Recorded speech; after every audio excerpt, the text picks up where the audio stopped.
4 បាទឆ្នាំ 2025 2026 តែម្ដងបាទហើយនេះគឺជាវីដេអូ highlight ពេញមួយការប្រកួតតែម្ដងគឺជាដំណើរនៃការដើរចេញរបស់បាទបង្គេតជាមួយនឹងកងយុទ្ធពលខេមរៈភូមិន្ទបាទក៏ដូចជាការគោរពទង់ជាតិនៃប្រជាជាតិនៃកម្ពុជា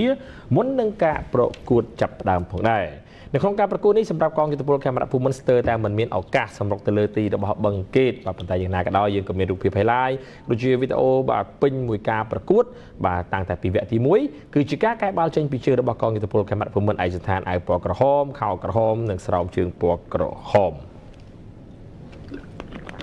ហើយនេះគឺជាការសុទ្ធបញ្ចូលទីរបស់បង្គេតគ្រាប់ទី1តាមរយៈការទាត់បាល់មួយជើងយ៉ាងល្អពីចម្ងាយរបស់ខ្សែបម្រើក៏ដូចជាប្រធានក្រុម Charlie Thomas Scott បាទមួយជើងនេះ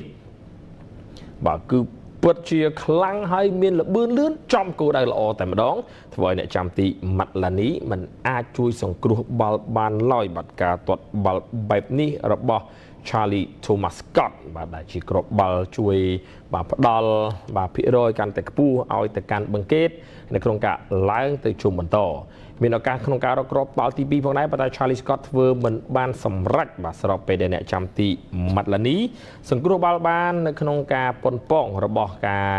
បាទរកបាល់បញ្ចូលទីគ្រាប់ទី 2 ពី Charlie Thomas Scott បាទក៏មានការឃ្លៀបបាល់ចេញពីកងការពារដែលជាអ្នកជួយបាទនៅក្នុងតំបន់គ្រោះថ្នាក់របស់កងយុទ្ធពលខេមរៈភូមិន្ទផងដែរចប់ការប្រកួតវគ្គទី 1 គឺកងយុទ្ធពលខេមរៈភូមិន្ទត្រូវបានបង្គេតដល់មុខដោយលទ្ធផល1-0 ជាបណ្ដោះអាសន្នហើយឈានចូលមកដល់វគ្គទី 2 បង្គេតនៅតែបន្តការសម្រុកកែបាល់ចេញពីបង្គេតឯកសណ្ឋានអាវពណ៌សខោពណ៌សស្រោមជើងពណ៌ស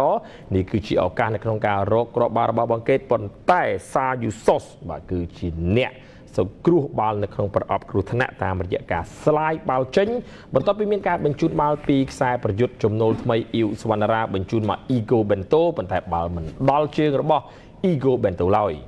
មានការសម្រុកជាបន្តបន្ទាប់ពីបង្គេតកាតែតកន្លែងនេះក៏មិនបានសម្រេចការប៉ុនប៉ងបាទមួយលើកហើយមួយលើកទៀតហើយនេះគឺជាការផ្ដាល់កាដូរបស់អ្នកចាំទីអ៊ុំសេរីរតបាទដែលជាការបាទផ្ដល់គ្រាប់បាល់ទី 2 ឲ្យទៅកាន់បង្គេតបាទគឺងាយស្រួលនៅក្នុងការរកគ្រាប់បាល់បញ្ចូលទីបាទអ៊ីវសុវណ្ណារាដែលជាហេតុធ្វើឲ្យគ្រូបង្វឹកលោកភាសភត្រាបានដើរចេញពីបាទកន្លែងឈរបញ្ជាកូនក្រុមតែម្ដងបាទការទាត់បែបនេះរបស់អ៊ីវសុវណ្ណារាបាទនៅមុខបាទនៅចំបាទទីតែម្ដងរបស់បាទកងយុទ្ធពលខេមរៈភូមិន្ទដូច្នេះចាប់ការប្រកួតជាផ្លូវការគឺបង្គេតបានយកឈ្នះទៅលើកងយុទ្ធពលខេមរៈភូមិន្ទដោយលទ្ធផល2-0សរុបទាំងពីរជើងគឺ4-0ហើយក៏មាន